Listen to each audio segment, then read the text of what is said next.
Well, hello, friends, and welcome to our special segment today where we take you a little bit behind the scenes here at Priests for Life and introduce you to more of our staff people, which I always love to do because we have a great team here serving you, serving the unborn, serving this great movement for life. And today, I want to bring on one of our staff people from the state of New Jersey, and she has been working for us a long time in the data department, Barbara Perkins. And Barbara, how are you today? Good morning. I'm doing well. How are you? Okay. I wanted our audience to meet you, get to know you a little bit, and come to an even deeper appreciation of the importance of the work you do for the organization. Tell us, first of all, how we originally met and how you came to work for Priests for Life and when that was. Well, we originally met well over a decade ago, and I was working for the organization that did the mailings for Priests for Life, and I was the account rep, and I worked on the data there. And you and some of the team came to visit us, and we started discussing NCOA, which is National Change of Address, and how to update the data on your database and how to make sure that we had the most up-to-date information for all of the supporters so that you could reach everybody. And that's how we first met. And at that time, we talked a little bit, and you later on told me that you wanted me to come work for Priests for Life. And but that wasn't for quite a while after that. And then when that job ended, we talked, and here I am. And it's been 14 years. It's been 14 years since you came on board on our team. Yes. That's you've been working for us for quite a while, and yes. People. Let's just put this in a broader perspective for 1 second, brothers and sisters. The lifeblood of an organization is its list, its data. As a matter of fact, at the core of politics is a list. It was President Lincoln that, when he was asked about political organizing, he said, "First, make a list." And every organization depends on its list because the list is all of you who are watching, you who are supporting, you who are doing the work of the organization.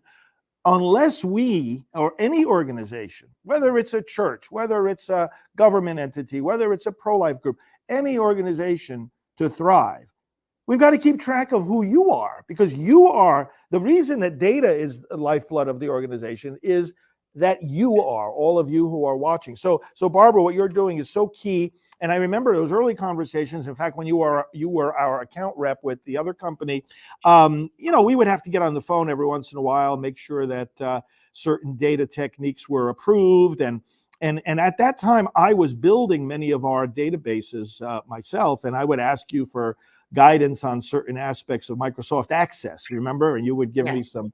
And I was always, I wanted you to come to work for us because I was impressed with your attention to detail. And in your job, what is required above all is that accuracy. Accuracy is everything. Because if you're going to put in data with just one wrong digit, you might as well not have it at all. It doesn't work. Okay, so you came to work. You've been working with us for 14 years. I mean, that's a good track record. So you must like it here. Tell us a little bit about the experience of working with the team, because it is a team.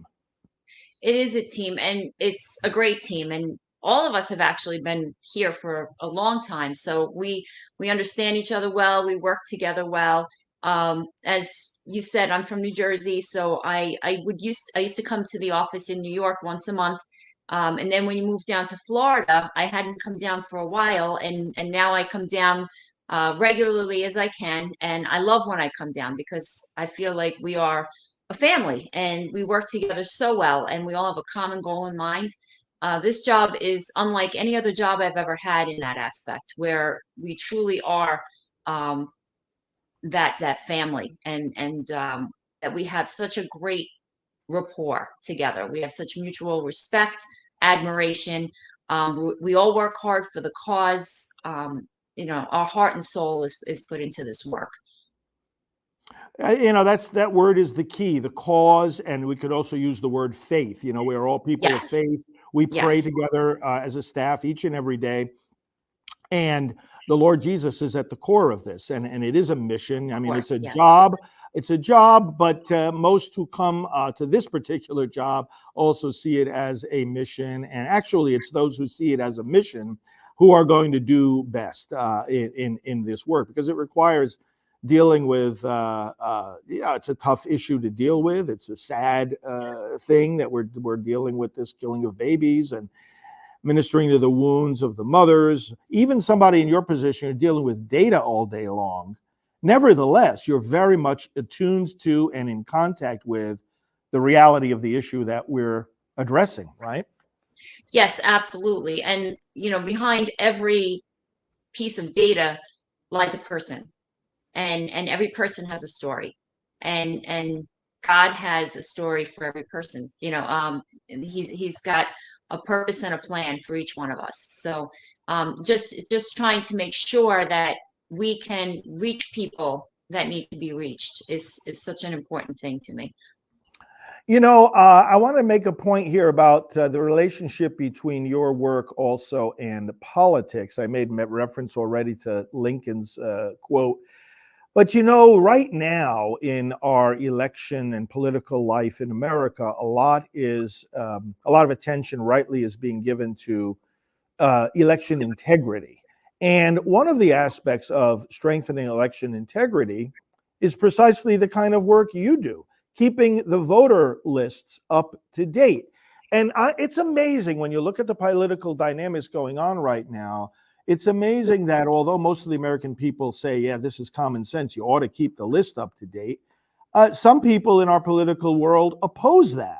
And it's like, why? I mean, I want you to explain a little bit to in the light of what I'm about to say, to our listeners, what you do and the lengths and the sacrifices we make, the lengths to which we go to accomplish the following things, which, if a group like ours, relatively small compared to an entire state government or a voter file for an entire state, we're relatively small, but Yes.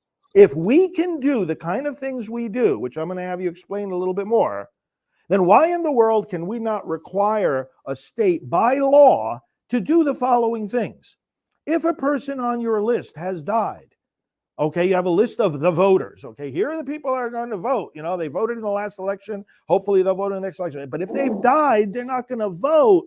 Take them off the list. If person A at 100 Main Street has now moved to 200 South Street in the next town, update their address on that list. If you have John Smith at 100 Main Street and then you have a second record that says John Smith at 100 Main Street, take the second record out of there. Why do you have him twice? Okay. So, Barbara, these are the kind of things you're doing every day, right? Yes, absolutely. Right. We have to make sure that we don't mail duplicates. Every time we get data together for a mailing, we use 3 to 4 different levels of deduping to make sure that we get them out. Fuzzy matching, and everything that gets deduped also gets reviewed by eye. So software can go so far, and then the human eye has to pick it up. Data is a science by all means, but there's also almost an art form to it, because it requires human intelligence to just look through things, and the more we can be in touch with our supporters, and the more they can give us the information when they've moved, they've updated an address, an email address, a telephone number. We want that information as much as we can get, and we can update that, so we can be in touch with them as much as possible. Or if they don't want us to call or don't want us to email, whatever that may be, how they want us to be in touch with them. That's an important factor. We use you referenced it briefly, various techniques in the software to identify duplicates, for example. We also use outside companies to come in and look, and we run our list through various processes, right? Just tell us a little bit about that. I want our audience to understand and appreciate a little bit more the actual steps that are taken to make sure these lists are clean. Okay, so one thing that we do, very, very important, is we run it through National Change of Address. So that is a U.S. Postal Service approved database that they have, that when people move, they register their change of address through the post office, and they have their database of moves, and we have to update that data based on that. So we run it through that process that will take an address and update it based on USPS records. So that's one thing that we do. We also use different proprietary databases to make sure that what we have is the most up to date, and also it cleanses the addresses as well to make sure that if there's any misspellings, it fixes those kinds of things. In fact, we even use the personator program, right? In other words, somebody goes on to one of Yes. our forums, they start entering their address. Let's say they misspell their street address. The machine, the system will actually tell them, oh, do you mean this address? You know, and because it has the Yes. right address in it, it notices that it's close enough, and then it will prompt the user to make the correction. Yes, exactly. And that's also key in making sure that we don't have duplicates, Right, is making right. sure that everything is spelled correctly, because when you match it, you want to make sure you're matching as closely as possible. Sure, because you might have 100 Main Street, MAIN, and 100 Main Street, MAINN. And if you tell the database, find me the exact matches, it's not going to show those as matches, but the human eye obviously is going to notice that.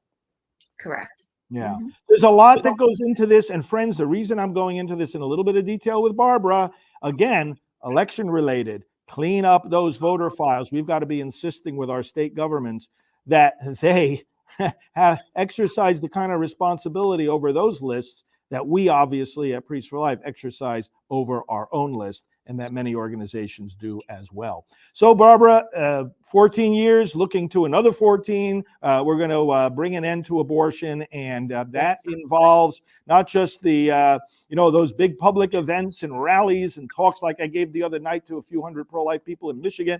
It involves that data matching and deduping and data cleansing and constant work there in front of the computer screen. So thanks for doing that. And of course, we have a whole team. There's others that work with you on the team Yes. on these same kinds of tasks. So thank you very much for doing that. And thanks for, again, the being part of this marvelous team and family that we have in Priests for Life. Thank you. It's a pleasure to work here. Okay, friends. Well, thank you for joining us for this special segment, and we'll be back again with more behind-the-scenes views and interviews of our great team at Priests for Life. This is pro-life leader Frank Pavone, National Director. God bless.